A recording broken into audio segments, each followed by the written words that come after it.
طيب بسم الله الرحمن الرحيم. السلام عليكم ورحمة الله وبركاته. الحمد لله رب العالمين، وبه نستعين على أمور الدنيا والدين. صلى الله وسلم على نبينا محمد وعلى آله وأصحابه ومن سار على نهجه واقتفى بأثره ودعا بدعوته واستنى بسنته إلى يوم الدين. أما بعد. Alhamdulillah, bersyukur kita kepada Allah Subhanahu Wa Taala. Pada pagi ini kita dapat bertemu untuk kita meneruskan bahasan kita berkenaan dengan kitab Mukhtasar Al-Bidayah wan Nihayah karangan Al-Hafiz Abul Fida Ismail bin Katsir rahimahullah, yang mana kita akan sambung membahaskan berkenaan dengan hadis-hadis yang dikemukakan oleh Al-Hafiz Ibn Katsir rahimahullah berkenaan dengan penciptaan Adam, berkenaan dengan kisah Nabi Adam alaihissalam. Baik. Jadi sebelum ni kita dah sebutkan berkenaan dengan bagaimana Allah Subhanahu Wa Taala menjadikan Nabi Adam alaihissalam di proses penciptaan berdasarkan hadis-hadis Nabi sallallahu alaihi wasallam dan apa yang berlaku. Bagaimana Allah Subhanahu Wa Taala menyebutkan berkenaan dengan penciptaan tabiat Adam alaihissalam itu, sifatnya khuliqal insanu min ajal yang kita dah bincangkan sebelum ni. Kemudian bagaimana iblis Allah Subhanahu Wa Taala berikan dalam tempoh 40 hari atau 40 tahun sebagaimana datang dalam riwayat, ketika Adam alaihissalam belum ditiupkan roh, maka iblis mengelilingi jasad atau patung Adam dan masuk ke dalam rongga-rongga Adam, daripada kepala masuk dan keluar daripada bahagian dubur, sebelum ditiupkan roh ke dalam jasad Adam. Dan kita dah sebutkan sangkaan iblis, dia menyangka dia dapat menguasai, dapat mendominasi Nabi Adam alaihissalam dalam keadaan tersebut, dan itulah sangkaan dhannu iblis, sangkaan iblis yang tak betul, tak pernah betul pun sangkaan dia. Semua sangkaan hanya tipu daya, disebabkan oleh ghurur, tipu daya terhadap diri sendiri. Itulah iblis, laknatullahi alaih. Baik. Dan kita bincangkan macam mana asal usul ucapan kita kata alhamdulillah, yarhamukallah ketika bersin.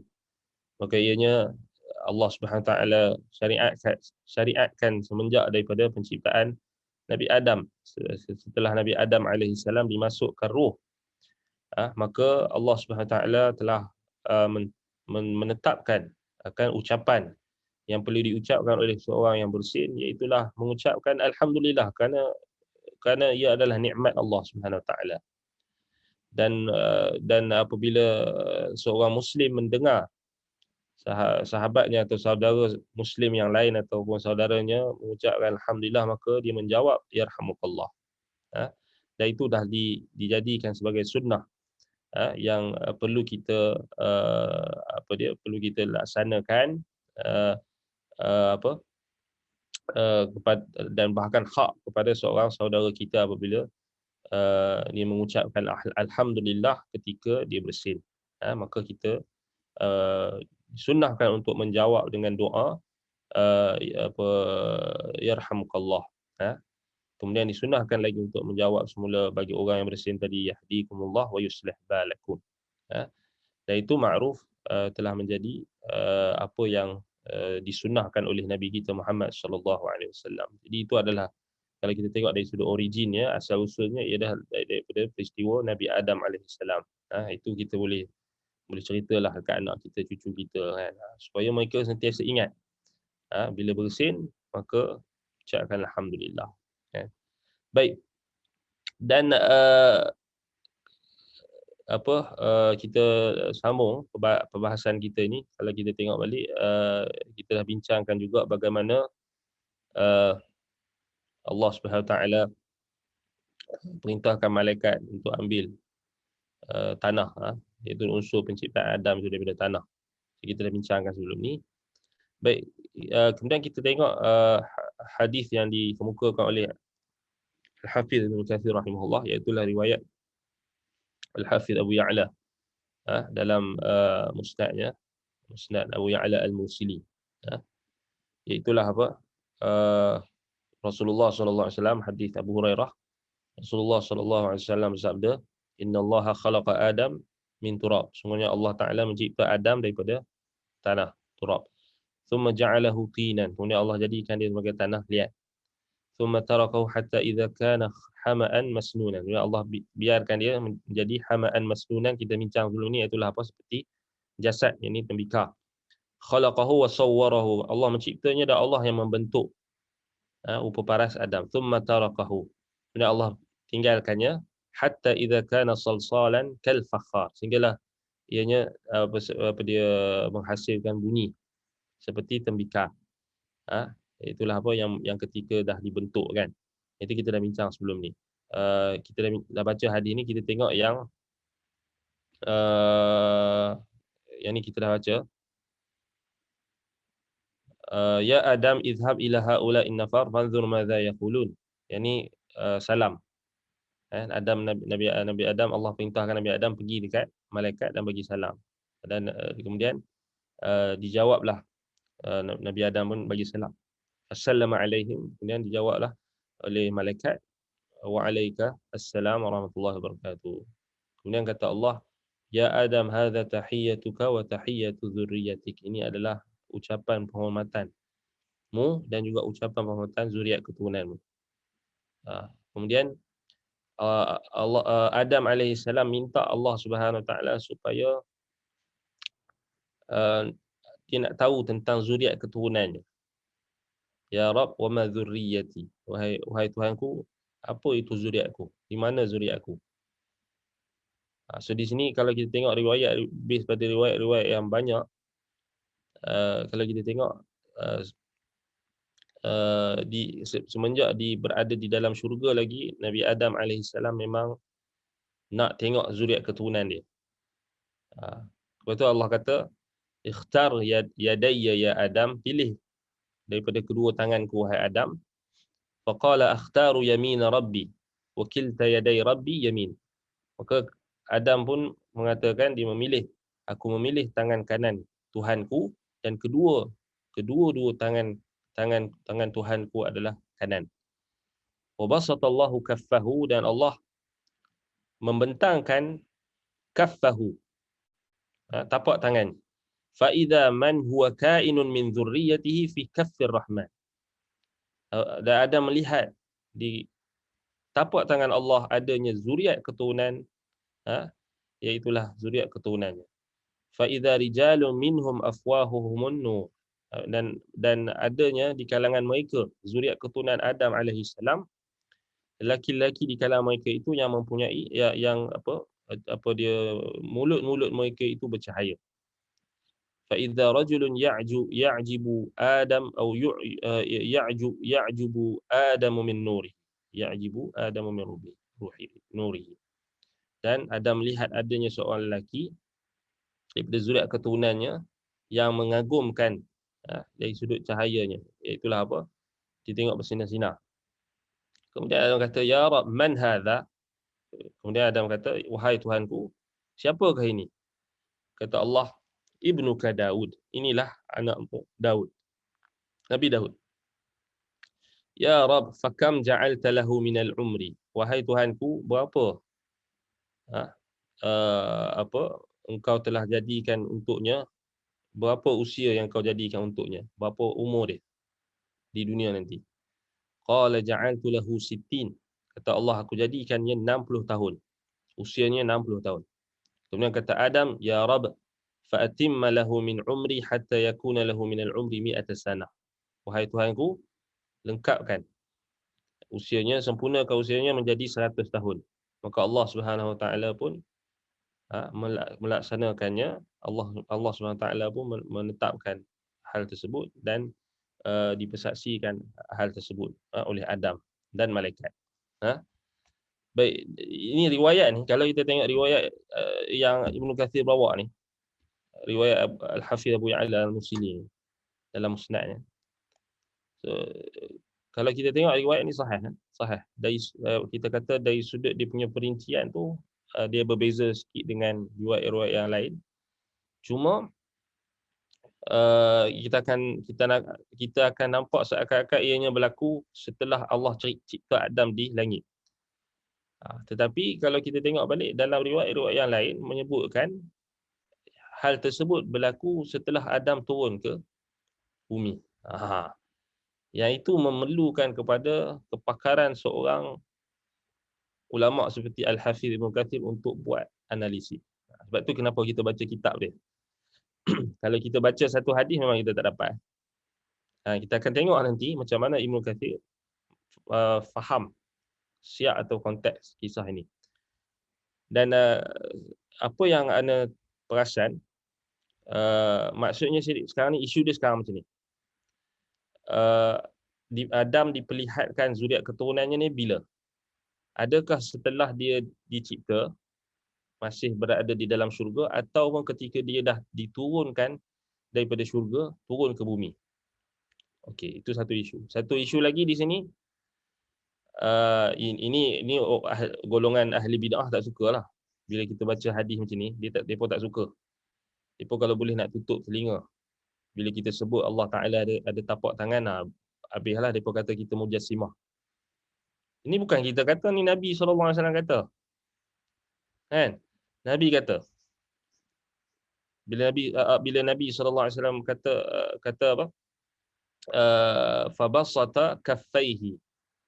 Maka Allah Ta'ala pun membentangkan au kaffahu, yakni tapak tangan. Memang Nabi SAW sebut. Dan ini juga dikemukakan riwayatnya oleh Al-Hafiz Al-Zahabi dalam kitabnya Itsbatul Yadain Lillah. Dan kita dah buat daurah dulu kan. Yang tu sampai sekarang dia orang tak boleh jawab. Sebab Al-Hafiz Al-Zahabi ni hafiz kot. Muhaddis, dia orang tak boleh nak tolak. Dapat maklumat daripada sahabat kita yang terjemah kitab, yang apa, majmuah daripada sahabat ikhwah kita, sekumpulan daripada ikhwah kita yang juhud mereka masykur, di usaha mereka tu sangat disyukuri. Itulah mereka terjemah kitab Al-Hafiz Al-Zahabi rahimahullah. Yang kita pernah buat daurah di media sosial juga dulu. Dia orang tak boleh nak jawab. Sebab apa? Sebab semua riwayat tu sahih. Ini riwayat tentang isbat kedua tangan Allah yang maha mulia. Beli kitab tu, Itsbatul Yadain Lillah, simpan kat rumah. Dan memang dia orang pening. Yang ni maksudnya ahli bid'ah, dia orang yang belajar hadis juga, dia orang pening, tercari-cari siapa yang ada, kok ada ulama dia orang yang bantah ke, tak jumpa lah, memang tak ada. Sebab ini siapa yang tulis ni, Al-Hafiz Al-Zahabi, dia bawakan riwayat, dia bawa ayat Quran dan bawa hadis, bawa asar dengan sanad dan sahih. Kebanyakan dalam riwayat yang sahih. Bukan kata dia bawa riwayat palsu ke, riwayat la aslalahu ke, maudhu' ke, tak. Sebab sahih. Dia orang tak boleh jawab. Pening dia orang. Sebab itu kita ahli sunnah balik kaedah itu. Amir ruha kama ja'at. Kaedah salah. Biarkan hadis-hadis sifat, ayat-ayat sifat itu, sifat yang berkenaan dengan sifat-sifat Allah, biarkan dia datang macam mana dia datang. Riwayatkan dan biarkan dia macam mana dia datang. Tak perlu takwil. Habis, settle. Kan? Macam mana tapak tangan Allah? Jangan tanya. Kerana Allah Ta'ala tak pernah bagi tahu dekat kita kaifiat dia. Dan dia ada tangan. Dan kedua tangan Allah itu kanan. Maksudnya kita dah sebut bincang panjang. Siapa yang tertanya-tanya yang baru join kelas ni, dia boleh rujuk balik kelas kita, daurah kita yang kita buat pasal isbat tangan. Boleh juga kalau tak puas hati lagi rujuk juga kelas Al-Fadil Ustaz Asri. Daurah juga. Daurah kitab yang sama.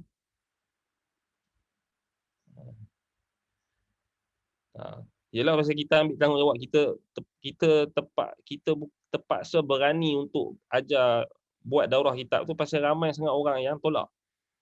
Kalau tak ada orang yang berani, habis lah. Semua orang play safe habis lah. Semua asyik takwil je. Macam mana ilmu nak sampai? Macam mana kebenaran nak sampai? Sebab tu kita berani ajar sebab kita berani kita bertanggungjawab. Sebab ada hujah ke atas kita. La tubayyinunnahu wa la taktumunah. Allah Taala suruh. Allah Taala sebut berkenaan dengan perjanjian untuk orang-orang yang diberikan kitab. Allah Taala ambil perjanjian dengan orang yang tahu tentang kebenaran, yang tahu tentang Alkitab, tahu tentang Al-Quran dan Sunnah. Supaya apa? Supaya mereka menjelaskan kepada manusia. Wa idza khadallahu mitsaqal ladzina utul kitaba latubayyinunnahu lin-nasi wa la taktumunah. Ingatlah ketika Allah mengambil perjanjian daripada orang-orang yang telah diberikan kitab. Latubayyinunnahu. Hendaklah kamu menerangkan isi kitab. Latubayyinunnahu lin-nas, kepada manusia. Wa la taktumunah. Jangan kamu sembunyikannya. So ini berat. Orang yang dah tahu kebenaran, dia kena jelaskan. Dia tak boleh senyap play safe ke, senyap takut. Dia kena jelaskan. Baik. Jadi kita dah jelaskan, alhamdulillah. Dan ulama kita bukan jelas daripada kita punya pendapat ke apa ni, ulama yang tulis kitab tu, dia dah sampai kat kita. Dia dah jelaskan. Dia tak sembunyikan. Itu maksudnya kan. Baik, jadi kita balik pada hadis tadi. Jadi isbat Allah SWT ada tapak tangan. Macam mana laisa kamitslihi syai' wa huwa samiul basir. Habis. Kenapa kita nak fikir nak samakan Allah dengan makhluk? Masalahnya kita sendiri yang first yang pergi samakan Allah dengan makhluk, kemudian kita nak lari daripada tamthil ataupun tashbih tadi.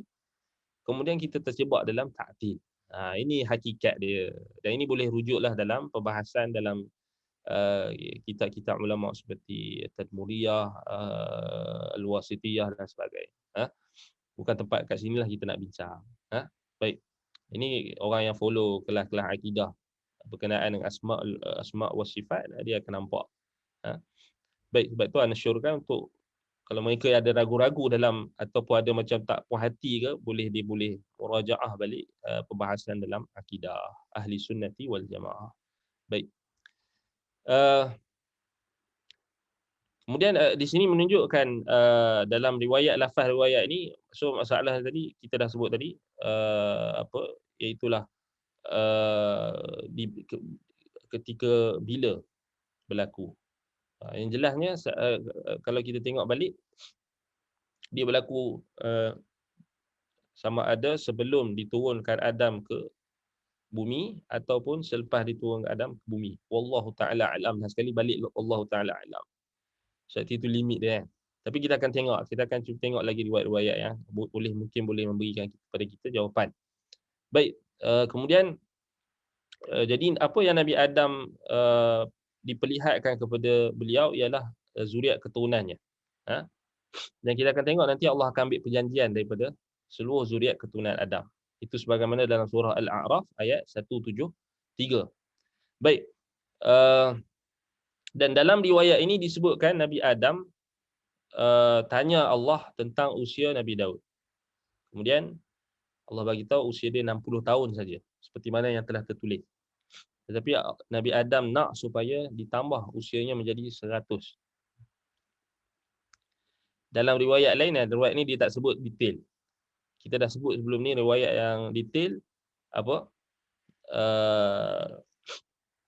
Bila Allah Ta'ala kata dah tertulis usia Daud, maka tak boleh ubah dah. Adam kata, ambil usia aku. Nabi Adam kata, kalau macam tu ambil usia aku 40 tahun bagi kat Daud. Nak juga bagi dia 100 tahun. Kemudian Allah Ta'ala fafa'ala Allah dhalik. Allah buat apa yang diminta oleh Nabi Adam. Dan disaksikan oleh Adam sendiri malaikat. Tapi Adam lupa. Adam lupa. Bila dia lupa, falamma nafida umru Adam ba'athallahu ilaihi malakal maut. Waktu Nabi Adam dah nak mati, waktu dekat dunia. Nabi Adam dah nak dekat, sampai ajal dia, malaikat maut datang. Kemudian Adam pun terkejut. Macam mana malaikat maut boleh datang awal ni? Adam pun kata, awalam yabqa min umuri 40 sanah. Bukankah aku ada baki 40 tahun lagi? So di sini menunjukkan Nabi Adam alaihi salam Allah Taala bagi tahu usia dia berapa tahun. Pada asalnya yang Allah tetapkan usia Nabi Adam 1000 tahun. Kemudian bila berlaku apa yang berlaku di sini, dengan pilihan Adam sendiri, dia telah mengurangkan usianya, memberikan 40 tahun kepada Nabi Daud untuk dilengkapkan Nabi Daud menjadi 100 tahun.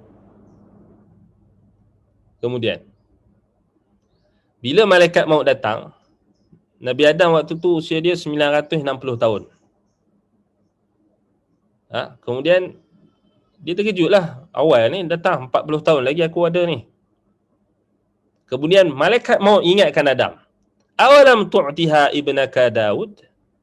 Bukankah engkau dah bagi 40 tahun tu, engkau dah bagi usia engkau tu dekat Daud, anak kau? Fajahada dhalika. Adam macam tak berhati, betul ke? Dia macam mula-mula menentang. Dia kata, tak maksudnya. Fajahadat dzurriyyatuhu. Maka daripada situlah zuriat keturunan dia pun suka lawan, suka menentang. Wa nasiya fa nasiyat dzurriyyatuhu. Adam lupa, zuriat keturunan dia pun lupa. Itu dia punya kenapa kita ni suka apa panggil, adanya juhud ni, suka menentang, suka kalau benda yang kita terlupa atau apa kita tak ingat tu, kita suka lawan dulu. Ini kalau kita tengok balik dalam kalau base pada riwayat ni memang ada dha'f lah, ada kelemahan. Tapi kalau kita himpunkan semua riwayat ni sahih. Dan ini juga dikemukakan oleh muhaqqiq bagi kitab sahih kisah Qasasul Anbiya Ibn Kathir, Syekh Salim Al-Hilali, disahihkan riwayat ini. Baik. Sebab tu kalau kita tengok Imam Ibn Kathir rahimahullah pun hasankan dan sahihkan hadis ini. Itu kita boleh faham daripada konteks ini. Kemudian tengok riwayat Ibnu Abi Hatim pula, ini samalah riwayat ni kita tak baca semualah. Cuba kita tengok di sini, dia punya perincian tu penting. Okey, yang pasal Nabi Adam bersin, kemudian bagi salam. Okey, kat sini. Kita tengok kat sini.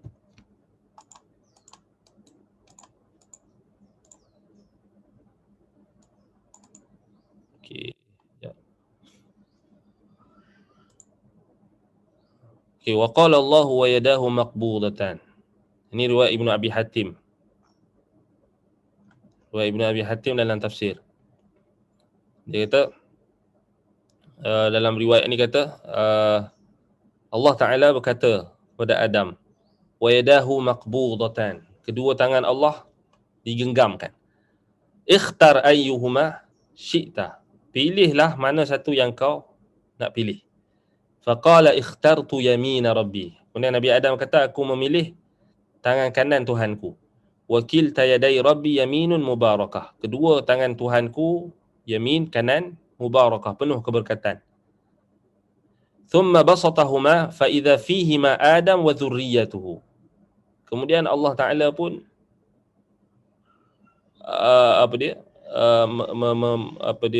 membentangkan kedua tangannya, maka apa yang ada di dalam kedua tangan ni adalah Adam dan zuriat keturunannya. Kemudian kata Adam, "Ai Rabb, ma haula?" Dia kata, wahai Tuhan, siapa mereka itu? Kata Allah, "Haula'i dzurriyyatuk." Mereka itu adalah zuriat keturunanmu. Wa idza kullu insan minhum maktubun umruhu baina 'ainaihi. Dan setiap insan di kalangan mereka itu telah tertulis umurnya baina 'ainaihi, di antara kedua matanya. Ini maksudnya ni ketika itu macam mana Allah nampakkan usia-usia mereka dengan Allah Taala jadikan tertulis di antara kedua mata ataupun dahi ataupun di antara kedua matanya adanya usia mereka. So, sebab itu macam mana Nabi Adam boleh nampak Nabi Daud tadi tertulis usianya 60 tahun. So Adam nak tambah bagi 40 tahun, bagi jadi 100 tahun. Wa idza fihim rajulun adwa'uhum aw min adwa'ihim lam yuktab lahu illa al-arba'una sanah. Kalau kat sini riwayat ni sebut 40 tahun. Terbalik sebenarnya 60 tahun. Baik.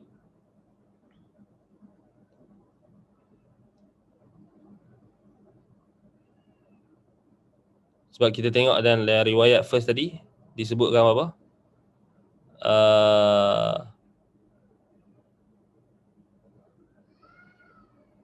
60 tahun. Adam bagi 40 tahun. Riwayat Ibnu Abi Hatim dia ada berbeza 40 tahun. So ni mungkinlah perbezaan datang daripada perawi. Kan? So di sini kata tapi yang anda ingat sahih 60 tahun. Kemudian Adam tambah 40 tahun. Sebab usia Adam 1000 tahun, ketika malaikat maut datang tu usia dia 960 tahun. Nampak? Kemudian Allah kata, inilah Daud. Anakmu Daud telah tertulis padanya, Allah telah tulis kepada Daud ni umurnya 60 tahun. Kalau riwayat Ibnu Abi Hatim sebut 40 tahun. Kemudian dalam riwayat ni Adam kata, "Ya Rabb, ay Rabb, zid fi umrihi." Wahai Tuhanku, tambah pada usianya. Qala dzaka alladhi kutiba lah. Allah kata dah tertulis. Qala fa inni qad ja'altu lahu min umri 60 sanah. So nampak tak kat sini?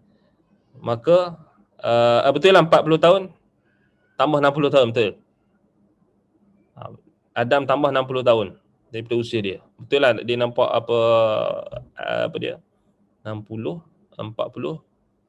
Betul lah. Adam tambah apa? 60. Adam tambah 60 tahun. Maksudnya minta ditambah 60 tahun, ambil daripada usia dia. Qala anta wa dhaka uskun al-jannah wa fasakan al-jannah masya-Allah thumma uhbita minha. Maka Allah berkata, engkau dan apa yang kau kendaki tetaplah di syurga, maka menetaplah Adam di syurga seperti mana yang dikehendaki Allah, kemudian diturunkanlah Adam daripadanya. Wa kana Adam ya'uddu li nafsihi fatahu al-malakul maut faqala lahu Adam qad ajilta qad kataba li 1000 sanah faqala bala walakinnaka ja'alta li ibnika Daud minha 60 sanah. Fajahada Adam fajahadat dhurriyyatuhu wa nasiya fanasiyat dhurriyyatuhu fa yawmidhin umira bil kitabi wasyuhud. Hadza lafdhuhu.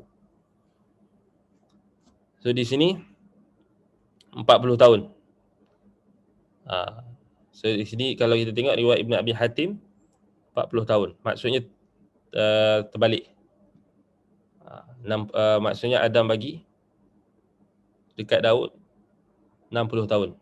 So Daud hanya 40 tahun saja. Jadi tetap kalau Adam tambah 60 tahun. So dalam sebahagian riwayat Daud 60 tahun, Adam tambah 40 tahun. Macam tu dia punya kita kata apa yang berlaku ketika itu. Maka ketika malaikat maut datang, Adam lupa. Sebab tu dia maksudnya dia anggap dia sangka dia akan hidup lagi lah. So dia ada baki lagi 60 tahun. Maksudnya 1940 lah. Yang dia sangka Nabi Adam sangka dia ada 60 tahun lagi. Tapi dia terlupa dia dah bagi dekat Daud dalam peristiwa sebelum diturunkan. Ini a point. Kita kata maksudnya sebelum diturunkan ke bumi. Baik. Okey, kita tengok riwayat At-Tirmizi. Yang ni riwayat At-Tirmizi pula. Okey, Imam At-Tirmizi riwayatkan daripada Abu Hurairah, katanya Rasulullah SAW bersabda, "Lamma khalaqallahu Adama masaha dhahrahu fasaqata min dhahrihi kullu nasamatin wa khaliquha min dhurriyyatihi ila yaumil qiyamah." Setelah Allah mencipta Adam, Allah menyapu di belakang Adam. Masaha dhahrahu, Allah sapu belakang Adam. Fasaqata min dhahrihi kullu nasamatin huwa khaliqaha min dzurriyyati ila yaumil qiyamah. Maka gugurlah daripada belakang Adam.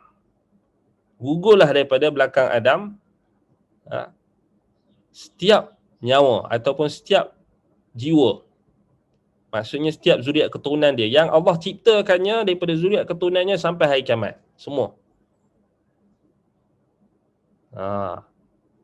Wa ja'ala baina 'ainai kulli insan minhum wabisan min nur. Dan setiap manusia itu di antara kedua matanya adanya cahaya, wabisan min nur. Iaitulah kilauan cahaya. Thumma 'aradahum 'ala Adam. Kemudian diperlihatkan ke semua mereka zuriat keturunannya kepada Adam. Kemudian Adam tanya, "Wahai Tuhanku, siapakah mereka ini?" Allah kata, "Haula'i dzurriyyatuk." Mereka ni adalah zuriat keturunan. Kemudian Adam tengok semua tu.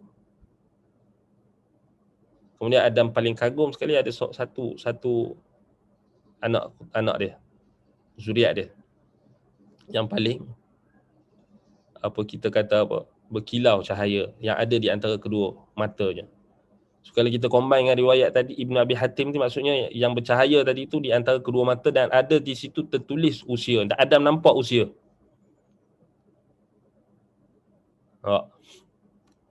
So kemudian Adam tanya, siapa ni? Hadza rajulun min akhiril umam min dzurriyyatik. Ini adalah lelaki yang antara yang terakhir di kalangan umat. Maksudnya Bani Israel lah, yang antara yang terakhir daripada umat-umat yang terdahulu, yang sebelumnya. Yuqalu lahu Daud. Dikatakan dia adalah Daud. Kemudian Adam tanya berapa usianya? 60 tahun. Tengok riwayat At-Tirmizi sebut 60 tahun. Kemudian Adam kata, "Ya Rabb, zidhu min umri 40 sanah." Wahai Tuhanku, tambahkan daripada usiaku kepadanya 40 tahun. Kemudian berlakulah bila Adam dah diturunkan ke bumi, kemudian Adam didatangi malaikat maut ketika dah sampai ajalnya, dia terlupa. Dia kata, "Awalam yabqa min umri 40 sanah." Ini kan kita baca sebelum ni kan. Bukankah masih ada berbaki lagi usiaku 40 tahun. Kemudian malaikat maut kata apa? Bukankah kau dah bagi dekat anak kau Daud. So hadis ni point dia fajahadat zuriyatu wa nasiya Adam zuriyatuhu. Adam terlupa dan zuriat keturunannya pun terlupa. Wa khati'a Adam fa khati'at zuriyatuhu. Adam tersalah, zuriat keturunannya pun selalu buat salah. So hadis riwayat Imam At-Tirmizi kata hasanun sahih. Kemudian Al-Hakim dalam Mustadraknya daripada hadis Nu'aim al-Fadl bin Dukaim, Abi Nu'aim al-Fadl bin Dukaim. Kemudian kata Al-Hakim sahihun ala syarti Muslim. So sahih menurut syarat Muslim. Baik, itu satu riwayat. So kita tengoklah perbezaan riwayat tu. Tetapi riwayat yang kata 60 tahun usia Nabi Daud 60 tahun, Adam bagi 40 tahun, ini yang paling sahih. Ini yang paling sahih. Kemudian riwayat Ibn Abi Hatim pula disebutkan dengan tambahan, kemudian di thumma aradahum 'ala al-Adam. Zuriat keturunan Adam ni semua diperlihatkan kepada Adam. So kita boleh nampak di sini apa yang kita boleh nampak zahirnya, Imam Ibn Kathir rahimahullah nak bagi tahu dekat kita peristiwa ni berlaku setelah Adam diciptakan. Setelah Adam diciptakan. Dia berbeza dengan peristiwa yang berlaku kali kedua di muka bumi ketika Allah ambil perjanjian. Perjanjian pertama dalam surah Al-A'raf ayat 173. Seakan-akan itulah yang boleh kita fahami. Tapi tak apa, kita tengok lagi. Sebab ini ilmu kan, ilmu ni dia berkembang. Dan ana cakap terus terang, bila kita belajar kitab macam ni, kitab Al-Hafiz Ibn Kathir ni, memang dia bila dibawa riwayat, so dia mencabar minda kita, dia mencabar kesabaran kita. Kita kena sabar. Sebab itu kenapa ana dah sebut sebelum ni, bila peristiwa-peristiwa yang macam ni, peristiwa-peristiwa yang gaib, benda-benda gaib, maksudnya kita tak mungkin boleh faham dengan satu hadis. Kalau kita faham satu hadis, kita tak nampak perincian dia. Satu kenapa perlu dihimpunkan seluruh hadis. Kita tak mampu nak himpun seluruh hadis, sebab tu kita rujuk kitab Ibn Kathir ni. Macam kisah Isra' dan Mi'raj. Kita tak akan nampak perincian dia, melainkan setelah dihimpun semua riwayat. Itu nak beritahu betapa jahilnya kita. Kita berhajat kepada bimbingan ulama. Itulah maksudnya kan, point. Bukan kita boleh pandai-pandai kan. Baik. Dalam riwayat Ibnu Abi Hatim disebutkan Allah Ta'ala bentangkan seluruh zuriat keturunan Adam kepada Adam. Kemudian Adam tanya kan, Allah kata, Adam haula'i zuriyatu. Ya Adam haula'i zuriyatu. Wahai Adam, ini semua ni zuriat keturunanmu.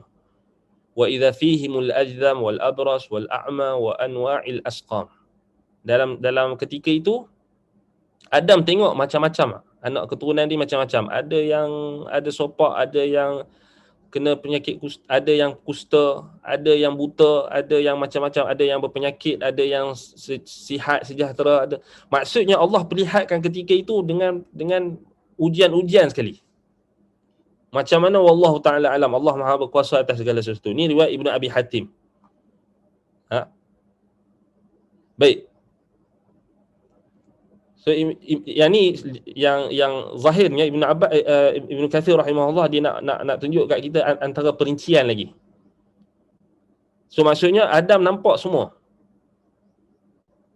Dan kat situlah kenapa datang sebahagian tafsir daripada salaf, wa 'allama Adam al-asma'a kullaha. Wa 'allama Adam al-asma'a kullaha.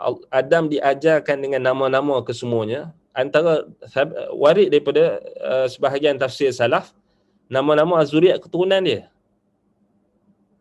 Dan juga keadaan-keadaan zuriat keturunan dia diperlihatkan. So itu perincian dia.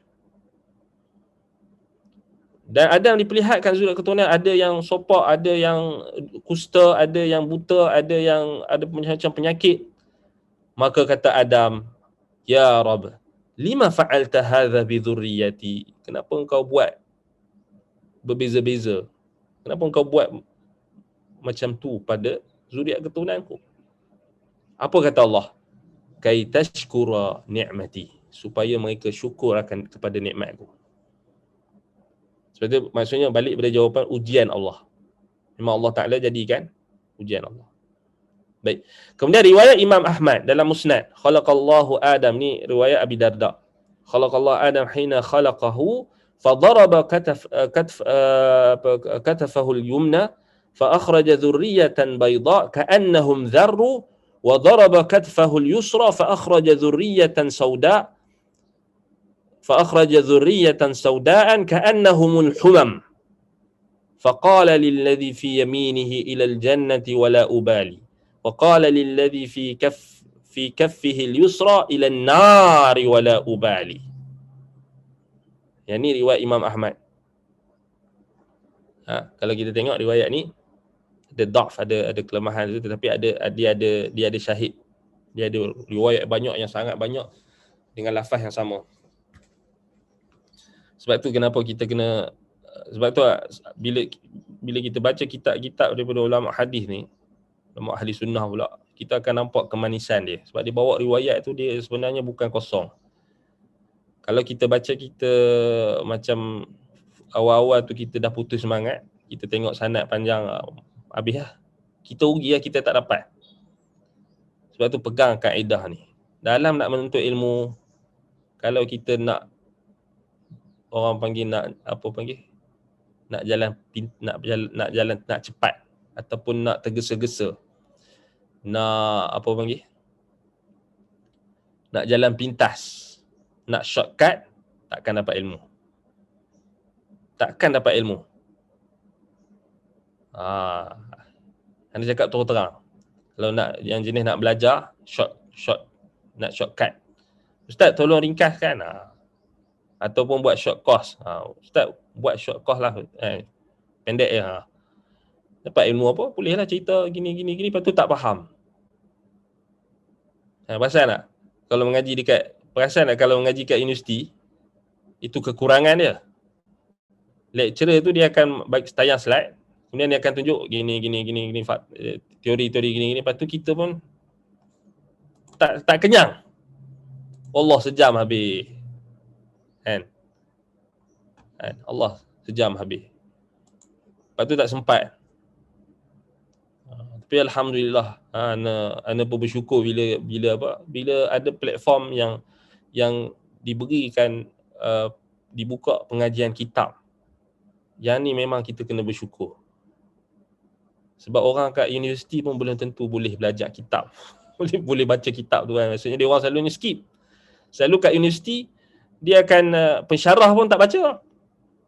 Malangnya pensyarah pun malas baca, dia skip. Tak tengok. Nak cepat, semua nak cepat. Bukan kata semualah illa man rahimah rabbuk, kecuali yang dirahmati oleh Allah yang baca betul-betul kan, tak. Kecuali yang dirahmati oleh Allah. Tapi kebanyakan macam itulah. Pasal kita dulu mengaji kat universiti juga kan. Kita tahulah macam mana. Setengah tu memang tak baca. Kemudian dia boleh kata pula banyak hadis dhaif. Padahal dia tak baca. Dia tak tahu pun. Dia tak tahu pun ada riwayat yang menguatkan, dia tak tahu pun ada syawahid, dia tak tahu pun metod ulama tu.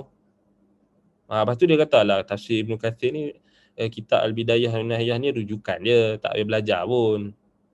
Panjang. Pasal dia malas. dia malas.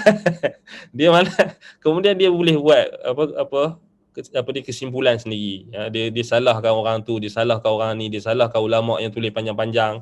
Pasal engkau yang malas. Itu je. Blame yourself. Engkau yang malas, kemudian engkau nak kata kat ulama tu tak reti apa semua.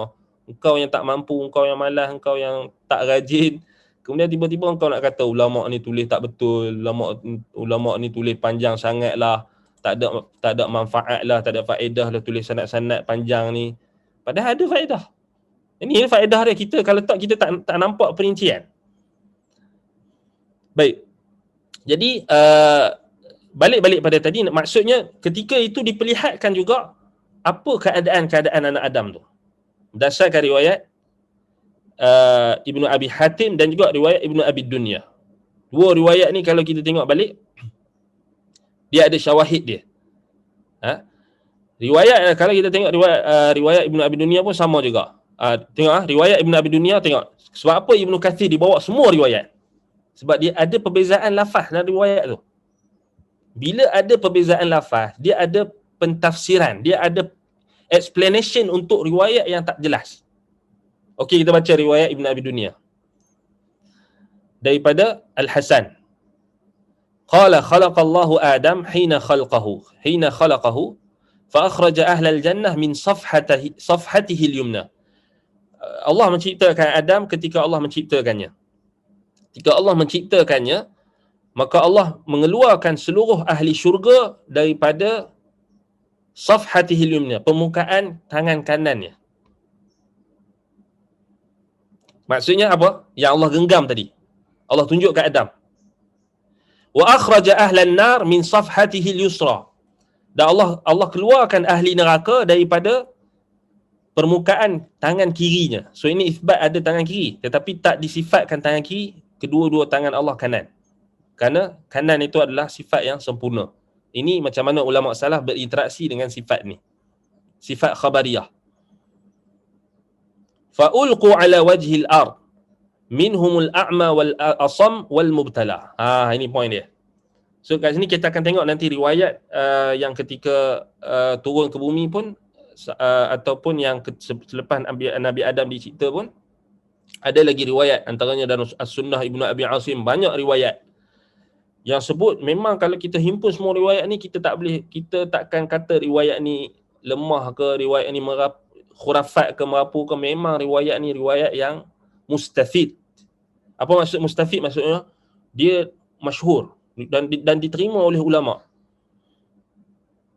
tak mungkin riwayat tu tak saling kuat menguat. Dia saling kuat menguat antara satu. Kerana apa? Kerana kaedah dia, bila riwayat-riwayat itu tidak terlampau lemah, laisa bisyadidi dha'f, maka dia boleh dijadikan sebagai syawahid antara satu sama lain. Sebab tu ini yang Ibn Kathir praktikkan. Baik, riwayat kita akan tengok nanti riwayat yang sebut Allah Ta'ala keluarkan Adam, keturunan zuriat keturunan Adam daripada tangan kanannya. Belah kanan Allah kata, kita dah baca tadi kan, ini mereka ni aku jadikan untuk syurga, aku tak peduli. Yang kiri Allah kata, ini aku jadikan untuk neraka, aku tak peduli. So yang kanan ni dalam riwayat disebutkan mereka berwarna putih. Yang kiri mereka berwarna hitam seperti arang. Kal humam ay kal fahmi, seperti arang, sudah macam terbakar. Allah jadikan mereka hitam, ahli neraka. Allah kata mereka ni haula'i linnar fala ubali, mereka ni untuk neraka aku tak peduli. Ni datang dalam riwayat yang kita bacakan sebelum ni. Okey, cuba kita cross dengan apa yang berlaku dalam peristiwa Isra' dan Mi'raj. Subhanallah. Dalam hadis yang sahih Al-Bukhari dan Muslim, sahih kan hadis ni? Peristiwa Isra' dan Mi'raj, Nabi naik langit yang pertama, Nabi jumpa siapa? Nabi Adam. Apa keadaan Nabi Adam waktu tu? Nabi Adam tengah tengok sebelah kiri dia dan sebelah kanan. Sebelah kanan dia tengok anak-anak zuriat keturunannya masuk syurga, sebelah kiri dia tengok anak-anak zuriat keturunannya masuk neraka. Nabi Adam bila tengok kanan, Nabi Adam senyum, ketawa, gembira. Bila tengok kiri, Nabi Adam menangis. Betul tak? Ini point dia. Maksudnya, asal kisah ini ada dalam sahih. So dia macam puzzle lah, macam puzzle sebenarnya. Kalau kita baca kitab-kitab ulama' ni, dia riwayat hadis-hadis banyak ni, asal-asal banyak, riwayat-riwayat tu banyak dihimpun semua. Dibawa lah riwayat tu, tak kira lah riwayat tu apa status dia. Yang tak sampai tahap maudhu', bukan palsu, bukan tak ada asal, ada asal. Sebab itu kita kena hati-hati bila berinteraksi dengan riwayat-riwayat yang dibawa oleh ulama'-ulama' untuk menjelaskan atau mentafsirkan atau menjelaskan sesuatu keadaan atau sesuatu kisah atau sesuatu peristiwa. Kita tak boleh sewenang-wenangnya kata ini dhaif, buang. Ini dhaif, buang. Ini dhaif, buang. Ini macam tu je kan? Tak. Itu bukan manhaj ulama' yang terawal. Baik, Ana tanya tanya diri kita dengan jujur. Apa faedah kita duk bincang tentang kisah-kisah Nabi ni? Kemudian kita, ini dhaif, ini sahih, ini dhaif, ini sahih. Ada faedah tak? Akhir sekali dia akan bawa pada dia faedah, kita kena faham, faedah yang paling penting sekali ketika kisah dikisahkan, kita nak ambil manfaat daripada kisah. Tetapi kalau isu berkenaan dengan riwayat tu terlampau dhaif, ataupun maudhu', palsu, ataupun kisah tu khurafat, kisah tu kisah yang ditokok tambah, ataupun kisah yang tidak ada asal usulnya, atau Israiliyat yang bercanggah dengan usul, itu lain cerita. Itu yang kita kata kena ketat. Ini sahih, ni dhaif, okey. Tapi bila sampai bab kisah, apa faedah kita duk cerita kat orang awam pula, cerita ini sahih, ini dhaif. Ni sahih. Nah, lalas sekali orang kata apa ni semua dhaif macam ni. Kalau kita baca orang panggil baca literal. Okey, dhaif, munkar, dhaif. Semua dhaif tak betul kot. Habis. Jadi was-was, jadi tak ada keyakinan ke. Sebab itu bila kita berinteraksi dengan tarikh, sejarah, dan ketika kita menceritakan kisah, maka dia ada manhaj dia. Dia tak sama bila kita bincang dalam hadis ahkam, hadis hukum. Yang tu kena ketat. Itu kita dah sebutkan macam mana ulama berinteraksi. Baik. Dalam riwayat Ibn Abi Dunya ni disebutkan apa? Fa ulqu ala wajhil ard. Mereka zuriat keturunan Adam ni diletakkan di atas muka bumi, yang diperlihatkan kepada Adam, minhumul a'ma wal asammu wal mubtala. Di antara mereka itu ada yang buta, ada yang bisu, ada yang pekak, ada yang mubtala, yang diuji. Faqala Adam, kata Adam, ya Rabb, ala sawaita baina waladi. Kenapa engkau tak, ya wahai Tuhan, kenapa engkau tak samakan semua? Kenapa berbeza-beza? Kata Allah, ya Adam, inni aradtu an ushkara. Wahai Adam, aku nak supaya aku disyukuri. Hikmah dia. Sini juga diriwayatkan oleh Abdul Razak daripada Ma'mar, Qatadah daripada Al-Hasan Al-Basri. Sini juga datang dalam riwayat Abdul Razak As-San'ani. So ini semua imam-imam hadis. Baik. Wa qala Al-Bukhari. Okey, kita tengok riwayat Al-Bukhari. Riwayat Al-Bukhari dalam sahihnya. Okey, ni kita tengok riwayat yang sahih. So dia punya asal sahih. Sebab tu kita tak boleh tak boleh sewenang-wenang nak buang hadis-hadis dhaif ni sewenang-wenang tanpa kita tengok macam mana syarat yang diletakkan oleh ulama tu. Tak boleh sewenang-wenang kita kata ni lemah, kena buang terus. Bismillah. Baik. Riwayat Imam Al-Bukhari daripada Abu Hurairah. Daripada Nabi SAW katanya, khalaqallahu Adam wa tuluhu sittuna dhira'an. Allah mencipta Adam, ketinggiannya adalah 60 hasta. Ketinggian Nabi Adam ketika Allah cipta dia adalah 60 hasta. So lebih kurang dalam 60 hasta ni, kalau kita kira ikut hasta kita, lebih kurang dalam 30 meter. 26 lebih. Kita boleh kita kata genapkan jadi 30 meter lah. 26 point berapa tu kalau kita kira ikut kita punya hasta. Berapa dah hasta, satu hasta bersama dengan berapa? 0.5 kalau tak salah. Tapi kita tak diperintahkan untuk kira lah, kalkulate dengan ni anggaran lah. Kita kata anggaran yang boleh kita faham 30 meter, katakan 30 meter. Tapi yang secara tepatnya kita kata wallahu taala alam. 60 hasta tu mana, tapi maksudnya tinggilah. Situ nadhira'an 60 hasta. Tinggilah.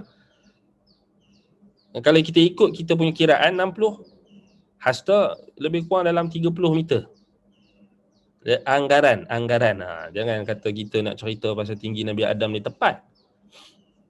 Sebab tak ada faedah kat situ. Tak faedah dari sudut kita nak kena buat baju panjang-panjang ke, baju buah besar-besar ke, tak ada kan?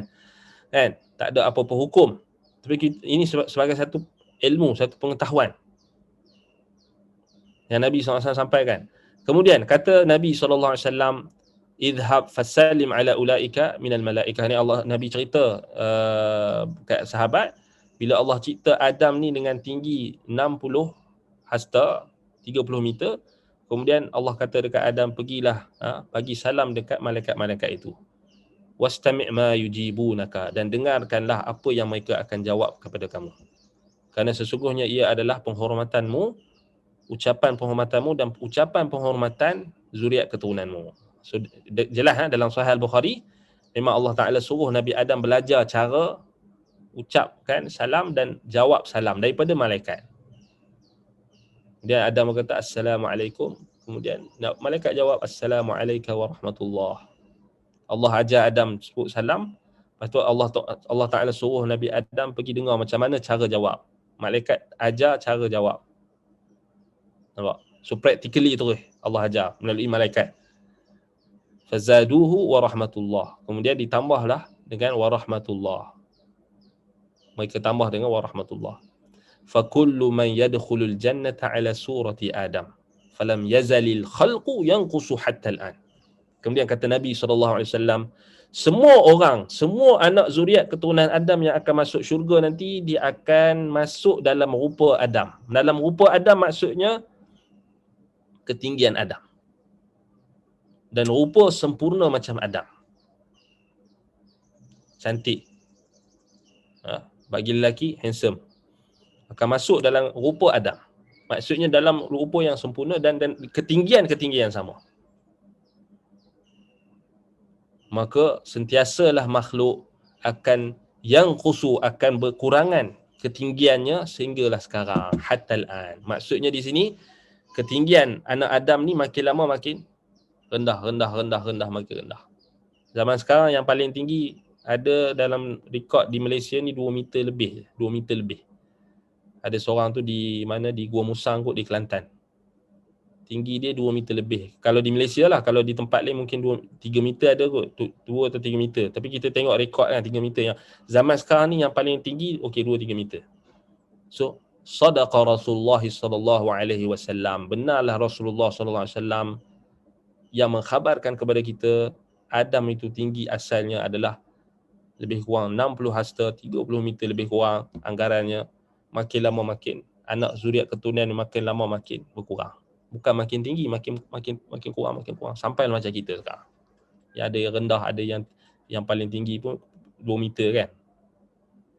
So, kita nak cakap apa? Sains tak boleh cerita benda ni. Ilmu keduniaan tak boleh cerita benda ni sebab dia orang tak ada pengetahuan tentang benda yang unseen, benda yang kita kata benda gaib. Tapi Nabi SAW, wama yantiqu 'anil hawa in huwa illa wahyun yuha. Dia tak bercakap dengan hawa nafsu. Apa yang dikatakan adalah wahyu yang diwahyukan kepadanya. So, kita bila sampai hadis yang sahih macam ni, kita beriman. Walau orang cakap macam mana sekalipun, ini iman kita. Sebab apa? Nabi SAW cakap. Ya, sampai berdasarkan hadis ni menunjukkan apa? Okay, soalan ana sikit soalan pertama tu. Ketinggian manusia makin rendah sampai hari kiamat atau sama kita dah lah? Sampai, maksudnya hatta al-an Nabi kata sampai sekarang. Dan sampai kiamat lah. Maksudnya makin dia takkan tinggi dah lah, dia akan rendah tu lah. Dia akan rendah macam tu lah. Mungkin maksud Nabi SAW juga, maksudnya bila dah sampai pada last, ketinggian dia itu je lah. Dia tak lebih daripada ketinggian. Mungkin juga yang dimaksudkan adalah umat akhir zaman, umat Nabi Muhammad sampai hatta al-an tu, maksudnya sampai umat aku yang sekarang ni. Maksudnya ini sampai sini saja. Dia bukanlah maksudnya sampai kecil jadi shrink, jadi kecil sampai jadi macam semut tu, bukan. Itu cerita kartun. Maksudnya sampailah ketinggian yang normal, yang berlaku pada setiap kurun. Macam kurun kita ni memang yang paling tinggi pun 2 meter lebih. Itu normal lah tu. Itu pun dah tak normal dah. Dia yang paling bawah daripada 2 meter tu baru normal kan. Itu maksudnya. Baik, Waalaikumsalam warahmatullahi. Ketika Nabi Idris dijadikan oleh Allah Nabi, adakah ketika itu zaman Nabi Adam hidup? Ni ada khilaf di kalangan ulama. Ada khilaf. Tapi yang rajahnya dah Nabi Adam dah wafat. Ketika Nabi Syith alaihi salam, dikatakan Nabi Syith alaihi salam, Nabi Adam masih lagi hidup. So anak Nabi Adam ni ada ramai. Antara yang diwasiatkan oleh Nabi Adam antaranya kalau kita tengok Syith, Nabi Syith. Itu dibincangkan oleh ulama tarikh lah. Kalau kita tengok balik dibincangkan oleh ulama tarikh. Ini kita akan bincang nanti lepas Adam dah turun ke bumi dan apa yang berlaku. Kita akan bincang insya-Allah. Baik, dan Nabi Idris pun ada khilaf ni kalau ulama, ada kata dia bukan lepas Nabi Adam. Ada yang kata dia ada tapi jumhur muarikhin, jumhur ulama-ulama tarikh, ulama sejarah, mereka kata Idris memang selepas Nabi Adam. Selepas Nabi Adam maksudnya dalam kita kata apa, sebelum Nabi Nuh. Kan? Tapi sebagian ulama kata tak. Dia adalah di kalangan Bani Israel, dah lewat. Ada yang kata dia adalah Ilyas. Dia Idris dengan Ilyas sama, orang yang sama. Itu kita akan bincang kemudian. Itu kita akan sampai waktu dia insya-Allah. Jangan la tastajil, jangan tergesa-gesa. Kita akan bincang. Nabi-nabi kita akan bincang sebab bidayah dan nihayah ni cerita pasal sejarah, dan sejarah yang paling utama sejarah para nabi dan rasul. Kita akan bincang insya-Allah. La tastajil, jangan tergesa-gesa. Baik. Jadi Nabi SAW kata setiap kita ni akan masuk ke dalam syurga, setiap anak Adam yang akan masuk ke syurga dalam rupa Adam. Dalam rupa Adam. Demikianlah diriwayatkan oleh Imam Al-Bukhari. Baik, dalam riwayat Imam Ahmad, Abu Hurairah, daripada Abu Hurairah, kana tulu Adam 60 dhira'an fi 7 adru'in ardan. So dalam riwayat Imam Ahmad ada, kita kata apa? Dia ada perbezaan lafaz, dari sudut apa? Dari sudut ada tambahan.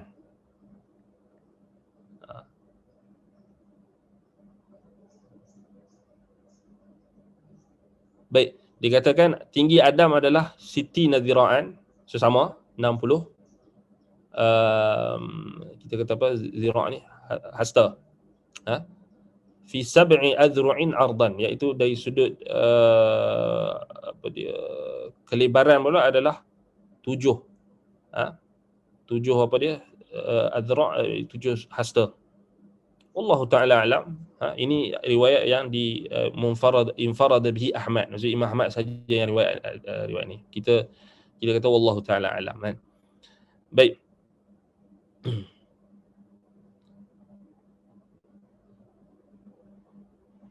Okey, ni samalah riwayat ni. Kalau kita tengok balik,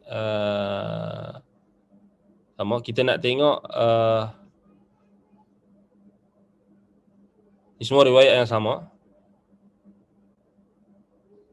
Okey, kita nak tengok. Okey, sekarang perbahasan kita pada seterusnya, iaitulah perjanjian yang pertama yang diambil daripada Adam dan zuriat keturunannya.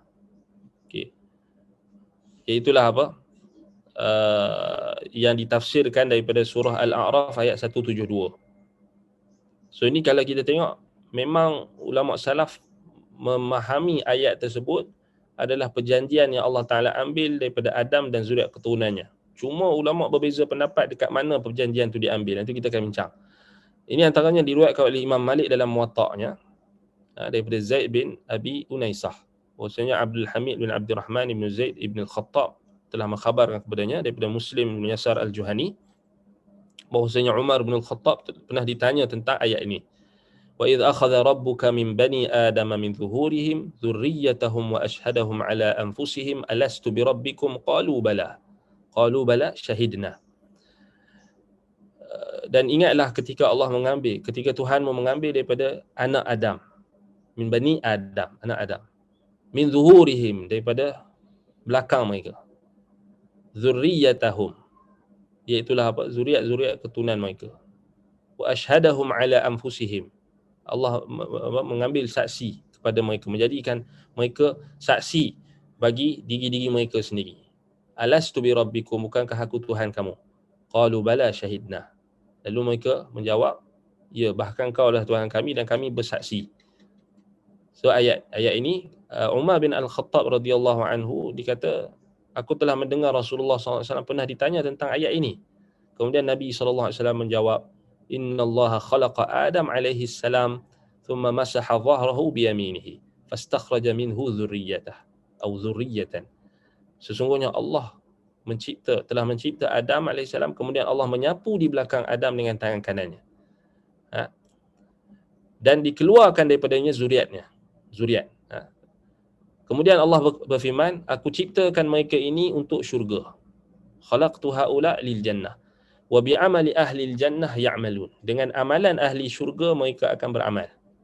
Thumma masaha dhahrahu fastakhraja minhu dhurriyatan. Kemudian Allah Ta'ala menyapu di belakang Adam dan mengeluarkan lagi daripadanya zuriat. Dalam sebahagian riwayat, kalau kita tengok dalam tafsir Al-Baghawi, Imam Al-Baghawi bawa riwayat, Allah Ta'ala sapu belah kanan Adam, Allah keluarkan ahli syurga. Allah sapu di sebelah kiri, Allah keluarkan ahli neraka. Itu maksudnya yang lebih detail, belah kanan dan belah kiri Adam. Maka dikeluarkan zuriat-zuriatnya. Yang neraka tadi, yang Allah kata khalaqtu haula'i lin-nar wa bi'amali ahli an-nar ya'malun. Aku ciptakan mereka ni untuk neraka. So benarlah kata Allah, uiddat lil kafirin. Untuk orang ahli neraka ni memang disediakan untuk orang-orang ahli neraka. Memang di-prepare untuk mereka. Syurga memang Allah prepare untuk orang-orang yang bertakwa, orang-orang yang beriman. Uiddat lil muttaqin. Telah disediakan, di-prepare oleh Allah untuk orang bertakwa, orang beriman. orang yang mentauhidkannya, orang yang menyembahnya, orang yang taat kepadanya, orang yang tak mensyirikkannya dengan sesuatu apapun. Orang Islam. Baik. Jadi wa bi amali ahli nar ya'malu, mereka akan beramal dengan amalan ahli neraka. Itulah yang dah Allah Taala dah tetapkan.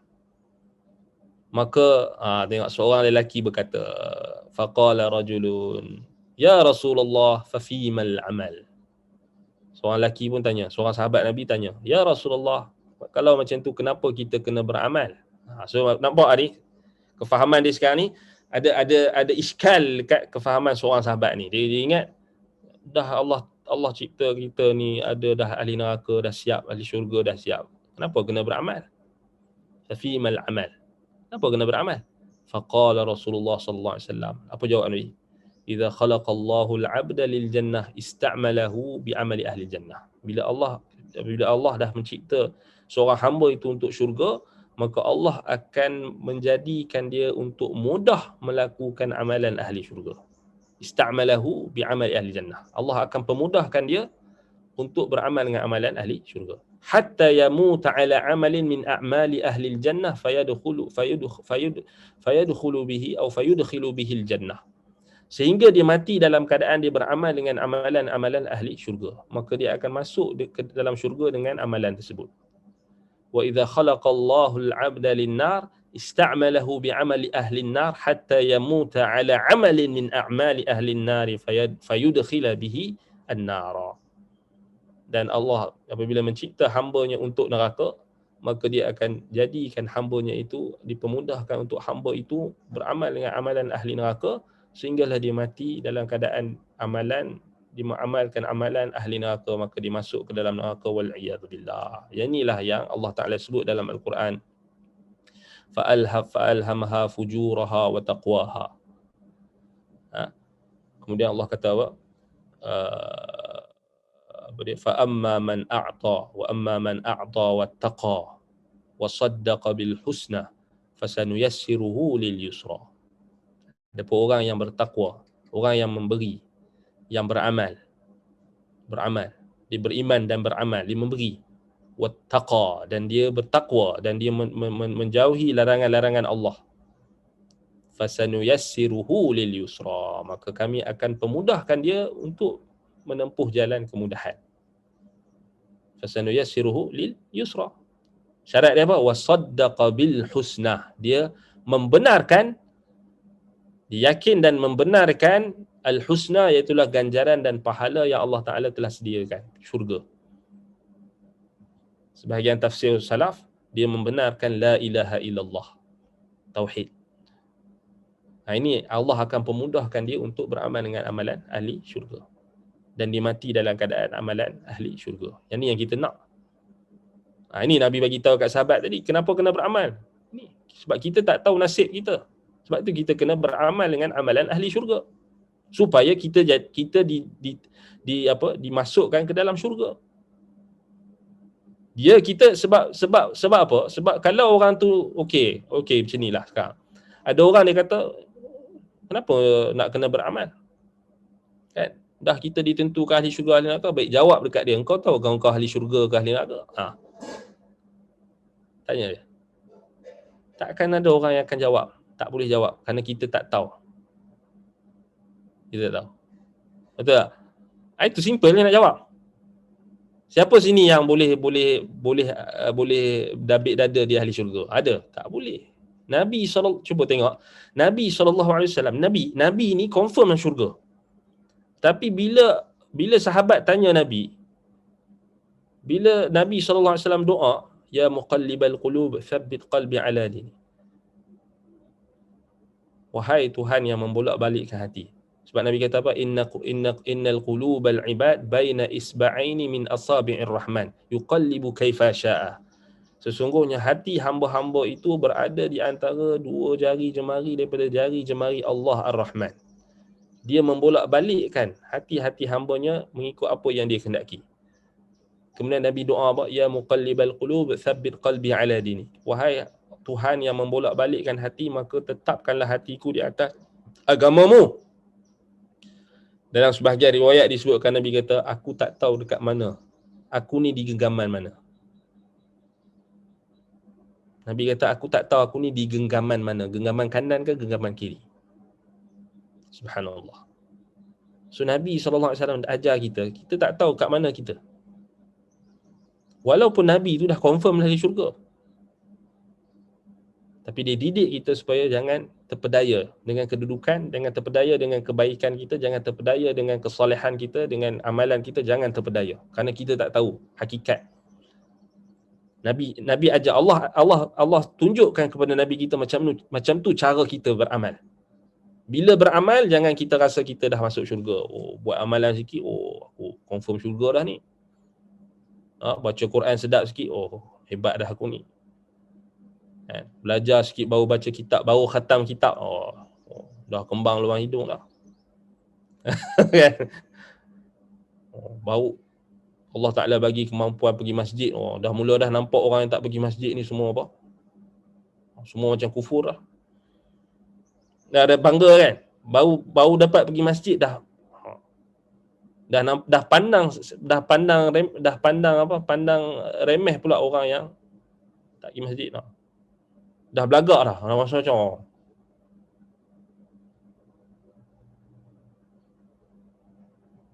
tengok kan. Itu yang jadi dia belagak. Bila pergi orang pergi masjid lagi tunduk dan patuh pergi masjid, dia belagak.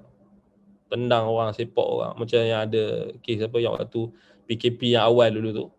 Kan foreigner tak dibenarkan untuk pergi masjid. Ada CCTV kan. Seorang pakcik, seorang AJK masjid tu, dia tengah duduk. Ni rakaman CCTV kan. Dia tengah duduk atas sejadah dekat masjid. Datang seorang mamat, seorang foreigner lah. Mungkin Bangladesh ke apa tu kan. Nak masuk masjid. Dia bangun, dia pergi tendang, dia pergi pukul kawan tu. Dia tengah iktikaf tu. Tengah ibadat tu dalam masjid. Sebab tu kita tak boleh kita terpedaya dengan amalan kita. Sebab itu asal bagi amalan kita, asal kita beramal ni, kita kena pandang kita ni muflis. Tak ada apa. Bukan kita pandang aku ni AJK masjid, aku ni pengurusi masjid. Beramal, pergi masjid tu belagak tu. Pergi masjid, aku pengurusi masjid, aku AJK masjid, aku siap masjid aku. Lepas tu bila orang datang, orang nak suruh slow lah sikit apa. Dia bukan suruh tutup pun, slow sikit bacaan Quran dekat pembesar suara tu, slow sikit, anak saya nak tidur. Oi, kamu siapa? Saya ni pengurusi masjid. Puluh-puluh tahun dah. Kamu tak suka Islam ke? Tak suka Syiah? Kena pula kat kawan tu. Sebab dia sombong. Nah, ini ditakuti oleh sebahagian salaf.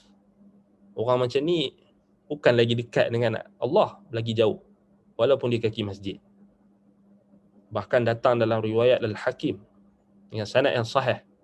Sebahagian sahabat, ada riwayat daripada sahabat sebut kan, akan datang satu zaman di mana tidak ada di dalam masjid orang-orang beriman. Kita takut itu. Sahabat Nabi sebut, akan datang satu zaman di mana kamu takkan dapati di dalam masjid ada orang beriman. Sama ada orang iman dia dah rosak, ataupun imannya dah campur dengan bid'ah dan sebagainya, ataupun iman dia memang dah tak ada langsung iman. Ya, macam mana engkau boleh pukul orang yang nak masuk dalam masjid, engkau pukul dia? Tak ada iman lah waktu engkau pukul tu. Kan? Kemudian tak ada rahmat.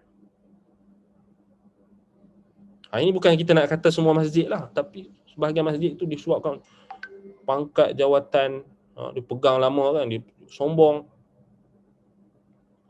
Saya tahulah, saya dah lama. Kan? Sebab apa? Sebab dia kadang-kadang ialah ke masjid ni pun tak ada ilmu pun kadang-kadang. Memang kita habaq terus terang tak ada ilmu.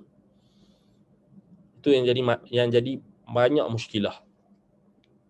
Kemudian bila orang tak pergi masjid, mula salah. Ada pasal AJK masjid sendiri. Kecuali masjid yang Allah rahmati. Kecuali masjid yang Allah rahmati. Kita tak kata semua masjid lah kan. Tapi itulah yang kita kena perbaiki lah. Itu. Sebab tu jangan kita rasa macam kita dah kaki surau, kaki masjid ni macam, kita rasa macam kita suci. Jangan. Sama juga orang yang menuntut ilmu. So, makin menuntut ilmu, makin kita rasa tunduk, makin kita rasa jahil. Bukan rasa makin menuntut ilmu, makin baca buka kitab, makin macam. Lepas tu bila mula mempelekehkan orang lain, jangan. Sebab kita tak tahu mana pengakhiran kita. Sebab tu kita bergantung kepada Allah, bukan bergantung pada diri sendiri. Kalau kita bergantung pada nasib diri sendiri, habis. Tu yang jadi sombong. Tak sedar diri, bahaya. Sebab tu bila sahabat tadi tanya, maka kita akan jumpa orang yang sama juga zaman sekarang, dia akan cakap benda yang sama. Dah tu buat apa nak beramal? Kan? Tak payah beramal lah. Sebab dah tentu semua dah. Okey, kau tahu kau ke syurga ke neraka. Dia cakap tu macam dia confirm dia ahli neraka. Ini bahaya ya. Ni satu kelompok pula ni yang dia berputus asa daripada rahmat Allah ni. Sama juga. Yang geng-geng yang etis segala, apa dia, liberal apa benda ni. Biarlah. Boleh buat lawak pula dengan neraka. Na'udzubillah min dzalik. Ni satu puak pula, satu golongan macam ni pula. Bila kita sebut tentang neraka, dia boleh main-main dengan neraka. Gelak. Suka. Jom, anda pernah tegur ada satu puak ni, satu geng ni yang taksub dengan satu benda. Bila kita bawa pasal neraka, dia boleh bersenda gurau pasal neraka. Dia ajak geng dia, kata jom pakat-pakat kita, nanti kita pakat-pakat jumpa dalam neraka. Na'udzubillah min dzalik. Dia ingat neraka ni apa? Kalau itu engkau dah cakap macam itu yang kalau kau nak pilih, maka memang Allah Ta'ala akan bagi neraka. Kalau itu yang kau nak pilih. Wa amma man bakhila wastaghna wa kadzdzaba bil husna fasanuyassiruhu lil usra. Adapun orang yang Allah kata adapun orang yang bakhil, tak mau beramal. Tak mau beramal lah, malas nak beramal. Bagi alasan banyak, saya belum bersedia nak tutup aurat. Apanya belum bersedia? Macam-macam alasan. Saya belum sedia lagi nak menjadi baik. Saya nak berfoya-foya dulu. Kau tahu ke bila kau mati? Tak tahu. Saya belum bersedia. Belum sedia. Semua belum bersedia. Ini sama juga. Bakhilah, dia bakhil. Tapi kalau bab keluar duit untuk berfoya-foya, untuk beli, untuk kemewahan dunia, dia tak bakhil. Tapi bab agama, dia bakhil. Bakhil. Kedekut. Tangkai jering. Bukan duit pun, masa. Masa dia, kalau filem, drama, dia boleh tunggu, sabar 2 jam, 3 jam, 4 jam, 5 jam. Boleh sabar depan tengok drama TV. Filem, 2 jam boleh sabar. Tapi kalau kuliah agama, kalau baca kitab, 15 minit tak sabar dah. Dah tak keruan dah. Kalau dengar muzik, 10 jam pun boleh. Kalau dengar Quran, habis 5 minit, 15 minit dah bosan. Bakhil. Amma man bakhila. Bakhil, tak mau beramal. Kenapa dia bakhil? Wastaghna, dia rasa cukup. Ya, cukup ah. Aku pergi kerja, balik dapat gaji, dapat puaskan hati aku, dapat beli present untuk ayah aku, bapa aku, mak aku, cukup lah. Dapat beli present untuk diri, untuk appreciate diri sendiri, untuk sambut birthday, okey, cukup lah. Buat apa nak lebih-lebih? Rasa cukup. Wastaghna. Rasa cukup. Aku tak kacau kau pun, tak payah kacau aku. Dia itu kubur masing-masing pula gitulah kan. Wastaghna. Wa kadzdzaba bil husna. Orang macam ni dia dusta. Sebenarnya dia puncanya apa? Kerana dia mendustakan ganjaran dan pahala Allah, dan juga ancaman dan hukuman Allah. Wa kadzdzaba bil husna. Dia tak percaya dengan syurga. Dia dustakan syurga.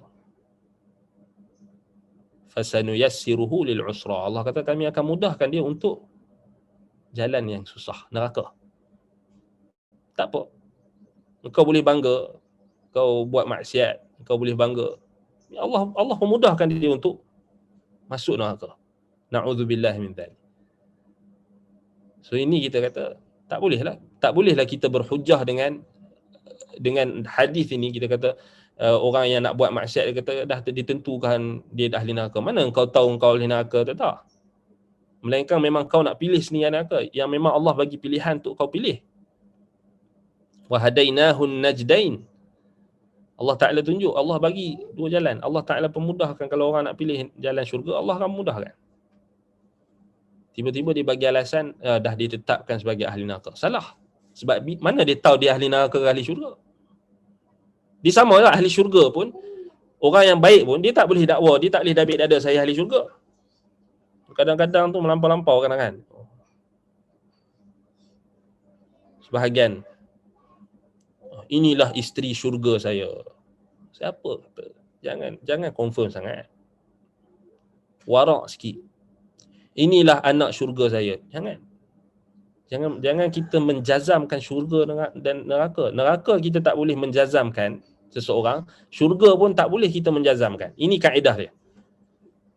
Ini anak syurga saya. Mana kau tahu anak kau akan masuk syurga? Jangan memandai-mandai. Cukup cakap ini anak saya. Habis semoga Allah masukkan dia syurga. Itu adab dia. Kadang-kadang kita tengok juga setengah orang anak syurga saya. Tak boleh. Dia macam mana kita tak boleh kata anak neraka saya, anak syurga pun tak boleh. Tak boleh. Based pada hadis Nabi SAW yang sangat banyak, la yaqulu fulanun syahid. Ya memanglah anak tu memang dia masih lagi tak ada dosa, tapi kita tak tahu dia yang besar nanti macam mana, kita tak tahu. Kita tak boleh jazamkan. Kita tak boleh confirmkan sama ada dia mati waktu kecil ke, dia akan besar lagi ke, dia akan sampai tahap mukallaf dan dia akan beramal. Kita mana tahu pengakhiran dia. Sebab itu jangan watch your mouth. Watch your mouth, watch your step. Jaga apa yang kita nak cakap. Sebab tu anda tengok setengah orang dia, bila dia dapat anak, dia excited dapat anak, kita tahu dia terlampau excited. Tapi tak payah letakkan anak syurga lah, ini anak syurga saya. Jangan mana-mandai. Ya, walaupun setengah orang bila ialah kematian anak sebagainya, dia akan letak, memanglah ada pendapat, tapi still kita tak boleh confirmkan. Tak ada adab dengan Allah Ta'ala. Sebab syurga dan neraka bukan di tangan kita. Sama lah macam kita menerakakan orang dan tak boleh juga mensyurgakan orang. Anak kita ke, anak siapa ke, tak boleh. Walaupun kita sayang anak kita macam mana kali, tak boleh kita kata, ni anak saya anak syurga. Tak boleh. Menjazamkan sesuatu yang tak pernah dijazamkan. Yang tak diizinkan untuk kita jazamkan. Ni apa panggil? Pesan apa kita nasihat. Sebab anda tengok ada orang macam tu. Jangan melampaui apa yang kita tak boleh nak tetapkan. Bayangkan Nabi SAW, Nabi, aku tak tahu dekat mana aku, genggaman mana aku. Tiba-tiba kita boleh macam confirm suka hati sebab kita tak tahu. Wa ma qadarullah haqqa qadri. Kita tak hormat Allah dengan sebenar-benar penghormatan. Itu punca dia. Kita tak tahu macam mana salah dulu mereka merendahkan diri kepada Allah, Nabi-Nabi dan Rasul. Bukan semudah itu. Kita harapkan syurga, ya kita doakan anak kita masuk syurga. Tapi jangan cakap dia anak syurga. Macam confirm pula macam kita macam ada kunci syurga. Ini kata macam pegang kunci syurga tu. Kan? Baik. Sama lah juga apa? Ahli neraka, bila Allah Ta'ala jadikan ahli neraka ni, Allah akan jadikan dia akan beramal dengan amalan ahli neraka. Allah akan mudahkan dia untuk beramal dengan amalan neraka. Na'udzubillah min dzalik. Sebab tu kalau kita dah Allah mudahkan kita untuk beramal dengan amalan ahli syurga, amalan kebaikan, amalan ketaatan, istiqamah lah. Minta dekat Allah istiqamah, itu paling penting. Minta Allah Ta'ala tetapkan hati kita. Ya muqallibal qulub thabbit qalbi ala dini. Ya musarrifal qulub sarrif qalbi Aw sarrif qulubana ala ta'atik. Minta Allah Ta'ala palingkan hati kita hanya pada ketaatan saja. Jangan bagi dia berpaling daripada benda-benda yang kemaksiatan dan kesyirikan dan kekufuran. Na'udzubillah min dzalik. Baik, soalan ni. Assalamualaikum. Waalaikumsalam. Bukankah apa yang baik-baik kita sebut adalah satu doa atau ianya berbeza yang ustaz sebut? Dia itu kita kata lafaz doa lafaz doa dengan lafaz kita sebut seakan-akan menjazamkan tak sama. Bila kita kata anak saya anak syurga, dia bukan doa tu, dia panggil confirmation. Mana itu bukan orang tak sebut itu doa. Anak saya anak syurga ni, anak syurga saya. Memanglah niat dia untuk doa, memanglah harapan dia, tapi walaupun benda tu kita kata ya ni positif Ustaz, ayat positif. Memanglah ayat positif, tapi benda tu still kita kata tak boleh dari sudut sebab dia ada dari satu sudut dia ada seakan-akan kita nak kata anak kita tu confirm syurga. Sekarang ni syurga siapa pegang? Kita ke? Bukan confirm, bukan kita, Allah Ta'ala. Sebab tu dengan adabnya kita doa lah. Semoga Allah Ta'ala jadikan anak saya anak syurga. Itu betul. Salah dulu. Sebab tu kita tak pernah jumpa salah dulu. Mereka akan cakap anak mereka ni anak syurga. Tak ada. Kan? Doakan.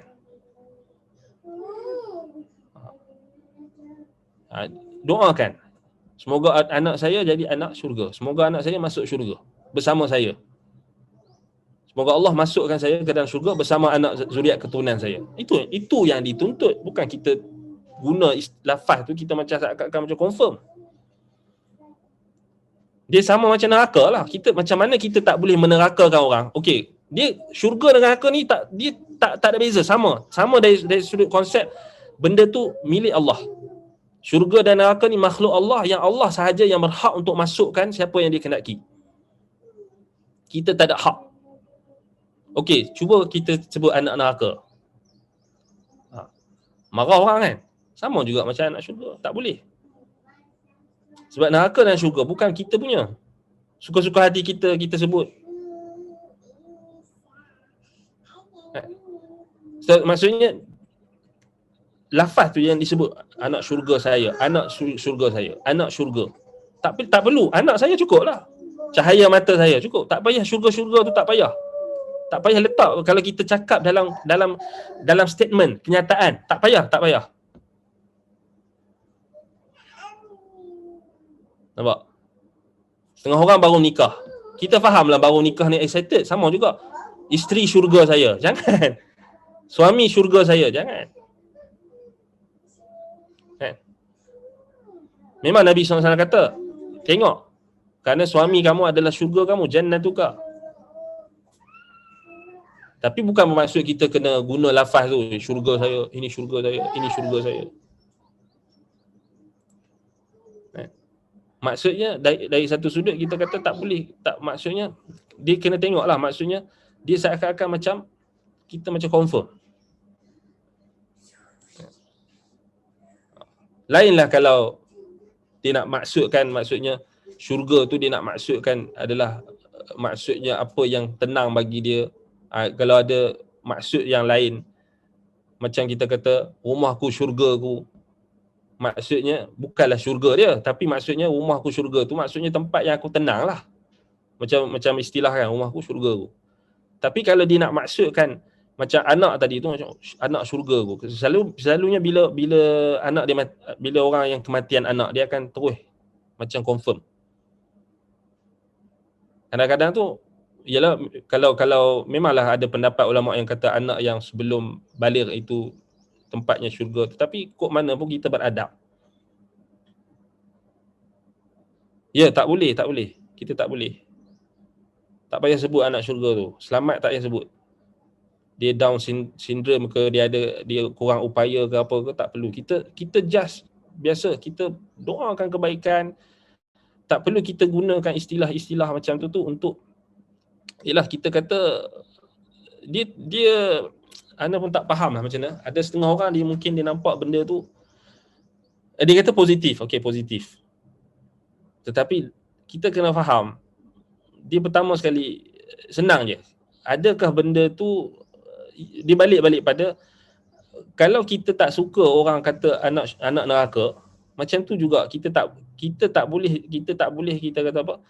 Sebab neraka tu bukan hak kita, macam tu juga syurga. Sebab tu Nabi SAW larang para sahabat cakap dekat orang yang mati dalam peperangan, syahid terus. Confirm syahid. Dalam Sahih Bukhari ada bab la yaqulu fulanun syahid. Bab tak boleh berkata fulan syahid. Ulama bahas. Sebab apa? Sebab kita tak tahu pengakhiran dia. Siapa-siapa pun kita tak tahu pengakhiran dia. Kan? Ya. Maksudnya yang sebaiknya tak perlu. Kita doakan semoga Allah Taala masukkan aku dan anak aku dalam syurga, itu yang lebih selamat. Dan sebutlah cahaya mata aku ke, cahaya mata kan, puteri kesayanganku, putera kesayanganku, tak apa. Cari lafaz-lafaz yang lebih selamat lah kita kata. Sebab kita takut kita jadi macam kita mengangkat diri kita, menyucikan diri kita. Allah Taala larang dalam Quran. Fala tuzakku anfusakum wa a'lamu biman ittaqa. Jangan kalian menganggap diri kalian suci. Jangan kalian menganggap diri kalian suci. Allah Taala lebih tahu siapa yang lebih bertakwa. Tapi saya cakap kat anak saya tak. Yalah, anak kau dia zuriat keturunan kau, kod mana pun dia akan kembali pada kau. Kau akan seakan-akan mengatakan kau tu baik, engkau tu suci. So anak kau anak syurga. Tak perlu. Jadi normal macam biasalah. Maksudnya sebut nama anak tu dengan baik. Itu saja. Tak perlu. Sebab anda tengoklah ada sebahagian orang dia macam terlampau, ialah mungkin excited mungkin ataupun terlampau positif Memanglah kita hargailah sikap kita yang positif tu. Memanglah kita bila berinteraksi dengan anak-anak yang ada kelainan upaya, yang ada kekurangan upaya, yang ada kelebihan keistimewaan yang tertentu, kita tahu, kita faham. Kita nak bagi semangat dekat bapak dia supaya jangan putus asa kan. Contohnya anak yang macam Down syndrome tadi ataupun macam autism ke, kita faham. Kita semua ada ujian yang Allah Taala tetapkan masing-masing. Kita faham, bukan kita seorang saja. Kan? Semua orang ada ujian masing-masing. Ada yang anak macam ni, ada yang anak diuji macam ni, ada yang anak diuji macam ni. Kita semua dicipta Allah Taala memang ada ujian masing-masing. Tetapi jangan kita melampaui batasan dengan kita mengungkapkan perkataan-perkataan yang akan seakan-akan macam menyucikan diri kita atau menyuci anak tu lebih. Bayangkan kalau nama dalam sunnah Nabi, dalam pemberian nama anak pun, Nabi tak bagi nama anak yang ada bentuk tazkiyah, yang ni menganggap penyucian. Contohnya macam nama apa? Anda tak ingat dah, ada dulu ada orang tanya nama-nama yang memang menganggap suci, menganggap seakan anak itu suci, pun dilarang. Yang ini melampau-lampau, Nabi larang. Macam tu juga apabila kita nak letakkan anak, kita nak gelarkan anak syurga dan tak payah. Sebab syurga dia balik simple je. Syurga dan neraka bukan milik kita. Kita pun tak tahu nasib anak tu nanti. Mungkin dia besar, dia akan sihat kan. Dia akan sihat, dia akan jadi normal. Kemudian kita tak tahu amalan dia macam mana. So kita tawakuf, kita berhenti. Itu menunjukkan kerendahan kita kan. Baik, jadi itu berkenaan dengan hadis yang diriwayatkan oleh Imam Malik dalam Muwatta'. Dan kalau kita tengok balik, hadis ini juga diriwayatkan dengan jalur yang berbeza dalam Sunnah Ibn Abi Asim dengan sanad yang sahih. Baik, jadi itu berkenaan dengan apa yang dah ditentukan berkenaan dengan ahli syurga dan neraka. Sebab tu kita sendiri pun tak tahu kan kat mana kita. Nabi SAW pun tak dabik dada kata saya ahli syurga. Nabi bangkit malam, Nabi solat, Nabi menangis di hadapan Allah, Nabi baca Quran, Nabi SAW berjihad, Nabi SAW minta lindung daripada neraka, Nabi didik para sahabat dia supaya sentiasa tunduk dan patuh, minta lindung daripada azab neraka. Dia simple je. Kalau kita balik ada tak sahabat panggil anak dia orang anak syurga, walaupun dia orang sayang anak dia orang ni? Tak ada. Sebab itu balik pada pengamalan praktik sahabat Nabi. Macam mana dia orang praktik? Macam mana salaf dulu. Baik, wallahu taala a'lam. Dalam masa yang sama kita faham macam kita sebut nak bagi semangat dekat ibu bapa yang ada menghadapi anak-anak yang ada kelainan upaya atau keistimewaan yang tertentu dan sebagainya, yang ada anak yang kekurangan dan sebagainya. Memang kita kena support dia orang. Memang kita sebagai orang Islam wajib support. Maksudnya mereka-mereka yang diuji dengan Allah Taala dengan berbagai ujian. Kita taklah maksudnya kita sampai tahap kita panggil menyebabkan mereka berputus asa, tak. Tapi dalam masa yang sama kita kena tahu ada limit dia. Baik.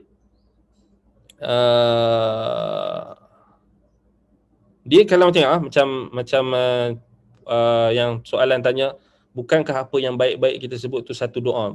Itu yang kita sangka. Kan? Sebab itu doa, zikir, dia tak boleh kiaskan dengan apa yang kita sangka. Maksudnya kok mana pun dia kena balik pada apa yang Nabi SAW tunjukkan. Apa yang telah digariskan pada garis panduan umum yang telah digariskan dalam syariat. Kita tak boleh macam, tak semua benda yang kita rasa macam baik, dianya baik. Kan? Bukankah kita sebut saya ahli syurga? Bukankah benda tu positif, Ustaz? Saya ahli syurga. Bukankah benda, tak boleh kita kiaskan dengan apa yang kita sangka. Memanglah kalau bagi dekat orang-orang yang motivator dan sebagainya, dia orang memang tak ada ilmu. Kebanyakannya, Sidih Hana cakap, dia orang tak ada ilmu yang tafsil dan ilmu yang daqiq dalam bab ni. Sebab dia orang memang tak menuntut ilmu pun, dia orang hanya suka tengok pasal motivasi kadang-kadang motivator daripada orang-orang kafir dan sebagainya yang salah dia punya prinsip dia tu, kan. Law attraction lah apa benda kan, dipakai kaedah-kaedah yang falsafah apa semua tu. Jadi memang dia tak nampak lah benda ni. Dia asyik dia nampak kata positif, kita kena positif, sampai terlampau yakin diri tak boleh juga. Terlampau mendabik dada, salah. Ini juga salah ni, sampai tahap kita macam semua benda positif, sampai tahap kita tak nampak dah syariat. Itu yang jadi sampai tahap last sekali, bukan positif, dia terlampau positif sangat sampai nak jadi Tuhan. Na'udzubillah min dzalik. Itu positif juga, dia kata positif. Kita buat apa nak ni semua baik je, tak ada yang jahat, semua baik. Last sekali jadi Tuhan. Baik, wallahu taala a'lam. Ada ke soalan lagi tadi? Baik, kita dah jawab insya-Allah. Ya, orang yang ada masalah hati tu itu kan takwa tak ada. Ya, betul lah. Takwa tak ada. Apa tips untuk menjadi hamba yang bertakwa? Tips untuk menjadi hamba yang bertakwa adalah melazimi perintah Allah, mengikuti sunnah Rasulullah SAW. Allah kata, ala inna awliya Allah la khawfun alaihim wa la hum yahzanun alladhina amanu wa kanu yattaqun. So syarat dia beriman. Nak jadi orang yang bertakwa kena beriman. Dan kita kata beriman kepada Allah dan Rasul. Itu syarat. Itu tak ada dah tips yang pelik-pelik. Tips dia tu ikut sunnah Nabi. Beramal dengan sunnah Nabi SAW, beramal dengan Al-Quran, faham Al-Quran. Itu kita kena itu tips, itu je nak jadi takwa ni kan. Maksudnya beramal dengan Al-Quran, beramal dengan sunnah Nabi SAW, berpuasa, nak masuk puasa Ramadan ni, la'allakum tattaqun. So Allah Ta'ala tetapkan semua perintah-perintah dia tu untuk kita bertakwa lah.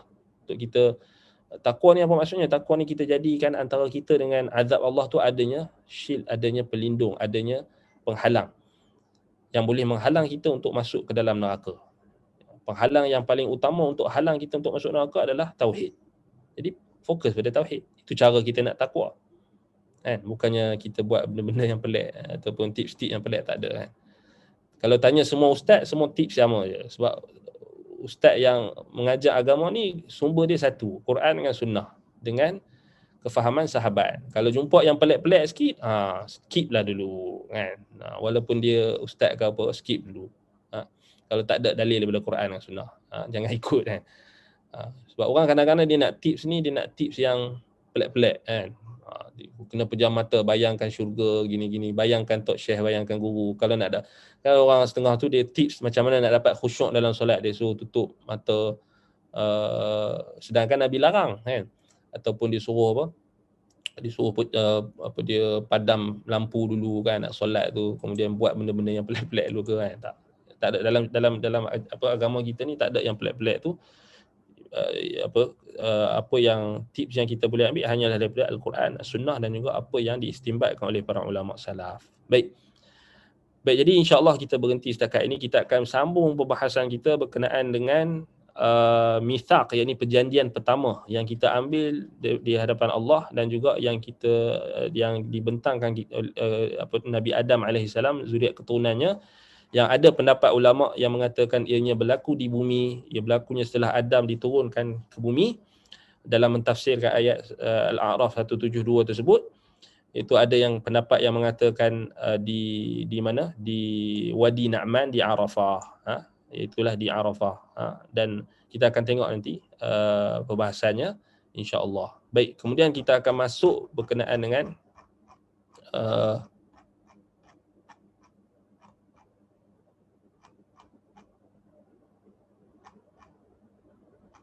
baik, anda cek sekali kat sini.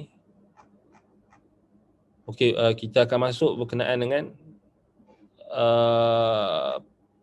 diciptakan apa dia, Adam, kemudian diuji Nabi Adam alaihissalam, kemudian dikeluarkan daripada syurga. Kita dah bincangkan sebelum ni dan kita akan tengok beberapa isu lagi tentang Nabi Adam ni, dan kita akan tutuplah kisah Nabi Adam ni dengan bagaimana Nabi Adam alaihissalam turun ke bumi.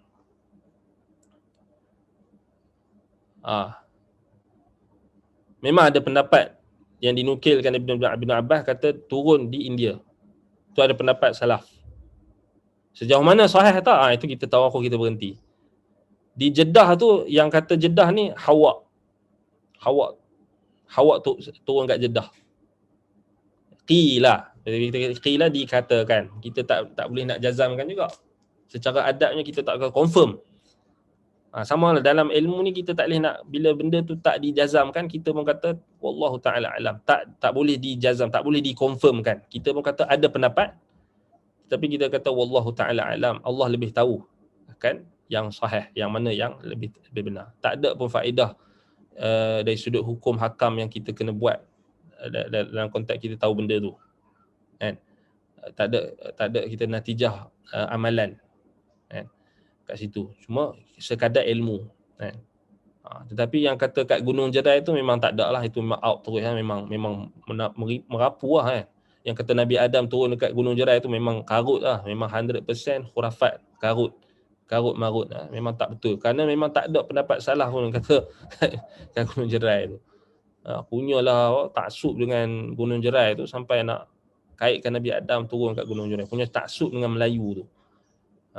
So adalah apa limit dia kan.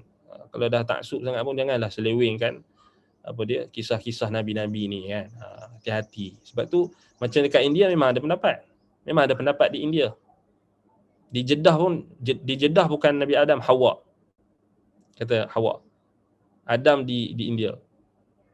Kan. Ada pun Jabal, dikatakan Jabal Rahmah apa semua tu tak sahih pun. Nama Jabal Rahmah tu sendiri pun tak diketahui oleh salaf. Tak dinamakan Jabal Rahmah tu melainkan mutaakhirin, orang terkemudian. Tak betul pun. Yang orang kaitkan dengan apa, Jabal Rahmah kan, tempat pertemuan Nabi Adam. Itu pun tak sahih sebenarnya. Kalau di Arafah tu sahih lah, kat di Arafah, tapi dekat bukit tu tak betul. Bukit tu sendiri Jabal Rahmah, tak, nama tu pun tak dinamakan dengan nama tu melainkan orang golongan kemudian. Ulama-ulama tarikh sendiri pun tak tahu nama tu. Nama datang kemudian. Wallahu taala a'lam. Sekarang ni orang pakat nak kaitkan dengan macam-macam kan, kaitkan dengan ni, kaitkan tu. Wallahu musta'an. Wa alaihi tuklan. Wallahu taala a'lam. Baik, jadi insya-Allah kita akan sambung. Maksudnya kisah Nabi Adam ni kita dah cover hampir ana rasa dah nak dekat banyak jugalah kita dah cover kisah Nabi Adam, cuma kita nak ambil yang paling penting lah. Umdah kisah Nabi Adam ni kita nak tengok nanti. Kita dah bincangkan macam mana Nabi Adam turun sebelum ni, kita dah bincang. So, kita akan masuk maksudnya wasiat Nabi Adam kepada Nabi Syith, dan kita akan tengok zuriat keturunan, dan kita akan bincang pun juga berapa usia Nabi Adam, kita dah bincangkan tadi. Kan kita nak tengok ada zuriat keturunan dia yang macam Qabil dan Habil tu, kisah tu kita akan cerita. Itu maksudnya itu satu kisah yang lepas Nabi Adam. Kita akan bincangkan.